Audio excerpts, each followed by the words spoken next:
This is BVI Channel 1. You're welcome back again on this platform, where we tell you the raw, unadulterated truth.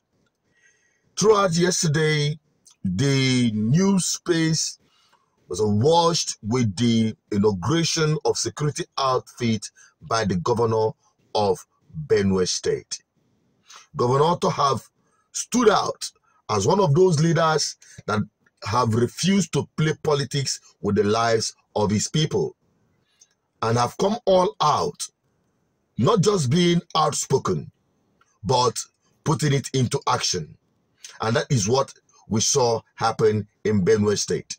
Now, I want you to take a look at what transpired from some of the clips that we have, or some of you who have watched it, to take a look at it, and I'll be right back to pen down some critical issues with respect to insecurity and good governance.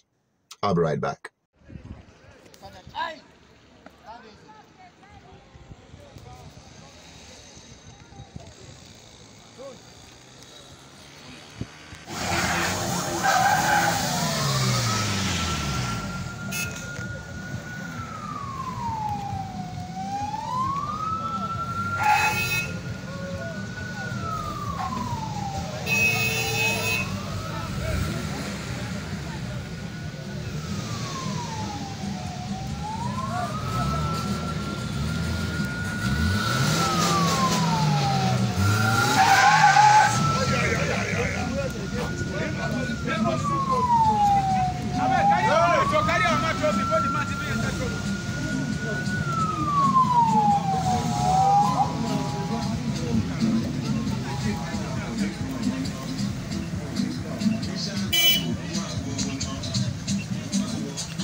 You have also heard that Abuja, where the seat of government in Nigeria is under siege.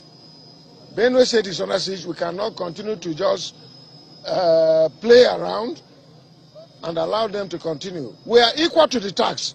And today we are sending a message that Benue State is ready to confront the Fulanis from Niger, from Mali, from Senegal, from Mauritania, from Libya, from Cameroon, who wants to take over Nigeria as their land.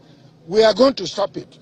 We did it in 2004, and we are going to do it again. Yes, let me find out this from you. You don't have what you call the Benue State Livestock Guard, which is to implement the open grazing prohibition law. What is the job description of these guards? We already have that now, and they are implementing it.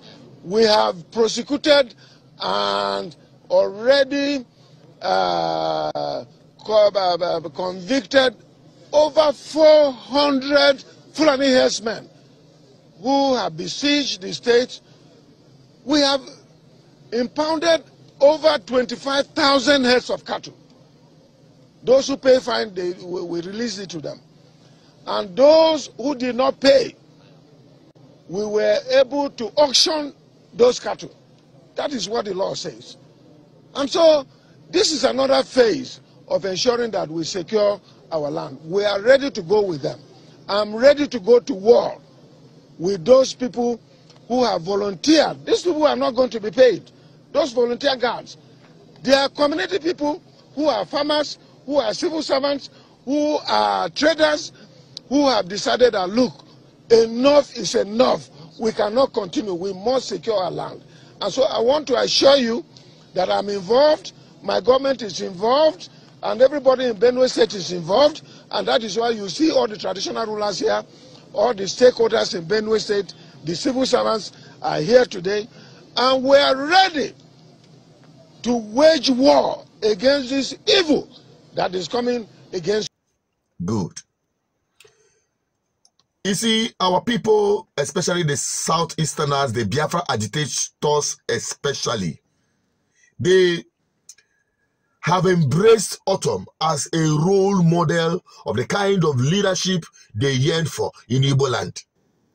And I agree with them completely.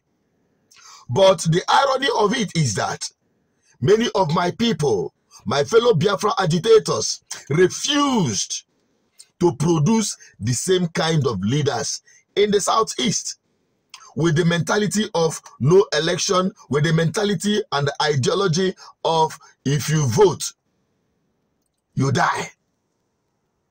That they are not part of Nigeria. They are not interested in politics and election. How then do you expect to produce a man like Governor Ortom? I've always preached for political emancipation of our homeland and our people rallying around together to identify among themselves, not among the political class, the kind of leaders that carries their aspiration to letter. It will quite be surprising to some of you to know that if somebody like me or somebody like people who have been outstanding in the Biafra agitation puts themselves forward to contest for any position in Igbo land, it is still the Biafran agitator that will frustrate it. They will label you a saboteur. They will label you all manner of things. And yet they expect good governance. They expect the governors to do the needful. Don't forget, when I started pushing for ban on open grazing in Igbo land, many of them did not even support, despite the fact they acknowledge the truth. That what I'm saying is what is needed to be done. The governors of the Southeast, I kept saying it, they have been the worst set of governors you can see in any geopolitical zone in Nigeria. And they were the ones that initiated or gave birth or the rise of ESN in Igbo land. Because they refused to do the needful. And I believe that is exactly the mistake Ortom refused to make.